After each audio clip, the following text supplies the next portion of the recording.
I've lived here my entire life. My entire life. I know many of you. Some of you watched me grow up here. I grew up 2 blocks from here. 2 blocks from here in the Ashford Street housing projects. This brother here watched me grow up. Taft over there, we lived in the same building, 185 Ashford Street. I went to school with many of you in here, in this room. So there are no surprises about who I am. No surprises. I'm 45 years old. I've lived here my entire life. Grew up in poverty for more than 20 years in a single-parent household in the Ashford Street housing projects. I went to high school at Wilbercross, went to Southern Connecticut State University, chose to take on the challenge of changing James Hall's High School. I feel very good about the work that we're doing over there and the changes we're making. And now I'm coming before you because I'm looking, the fact that John DeStefano is leaving, my question is, who?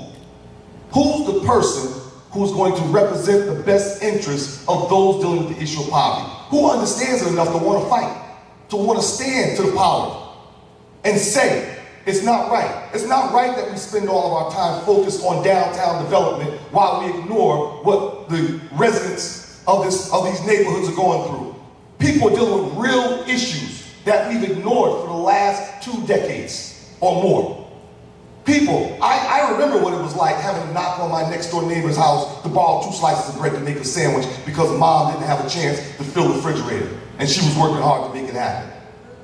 I remember what it felt like going to the playground and wanting to play in the playground and finding drug needles in the playground and having to play around those things. It sickens me today that our grandparents and our children can't walk the streets without fear of ducking gunfire.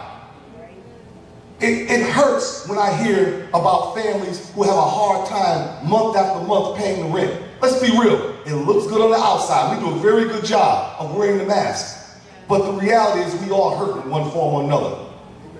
I know what we go through when we think about our young men in particular. In fact, young and grown men that are dealing with the issues that are still paying the price for bad decisions they made maybe when they were younger. Now, in their adult life, they're not being given a second chance to do the right thing. We want to know what the issue is. One of the issues is, in our community, it's the lack of 2-parent households. Let's be real. Now, our single parents do an amazing job. My mother was a single parent. She did a great job, and I thank God for her every day. But she should not have had to go through that by herself. Imagine how much more better life would be.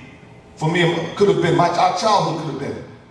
Imagine that. So when we talk about how do we get the second partner back in the house, how do we develop partnerships back in our house? We bring 2 people in the household who are both bringing income. Because I know I've heard it many times from a lot of our brothers who say, they find it difficult to go in and bring the kind of discipline into the household for children when they're not providing the way that they like. My administration, the one thing you're going to guarantee from me, that you're going to know is going to happen from my administration, is I'm going to do everything in my power to create a pathway towards prosperity for all people, regardless of what their background is. They're given the opportunity to provide and live a decent quality of life. Everyone deserves the opportunity to have a great quality of life. God never meant for some to live in wealth and for some to live in abject poverty. That wasn't the intent. And we know better. Now, I have to be honest. Once again, I told you, I speak truth. I'm going to be righteous. I know that part of our issue in this community is that we now have Senator Toni Hart, who's joined the race. She wants to be the next mayor. But I have to be honest in saying this. While we were going through what we've been going through for the last 20 years, I want you to remember, you've seen me. You've seen me on every corner. You've seen me in Hill House High School. You've seen me with young people. You've seen me with families. You've seen me in the trenches fighting for the last 20 years, if not longer. My question is, where's she been? Where was she when we needed somebody to fight against the previous administration to come here and fight to make things right when she had the power? She's had the power for the last 20 years to make a difference. She's the 3rd most powerful person in the state. 3rd most powerful person controlling the purse strings. She admitted the other day, I've sent money to New Haven, but I don't know where it went. She admitted it, it's on record. Guess what? We can't talk out of both sides of our mouth. We can't say we want to hold other people accountable and not hold ourselves accountable for making sure that the residents of the city get the things that they need. One thing I can guarantee you, with the power, I'm going to make sure the people who need to get it, get what they need, get the help that they need.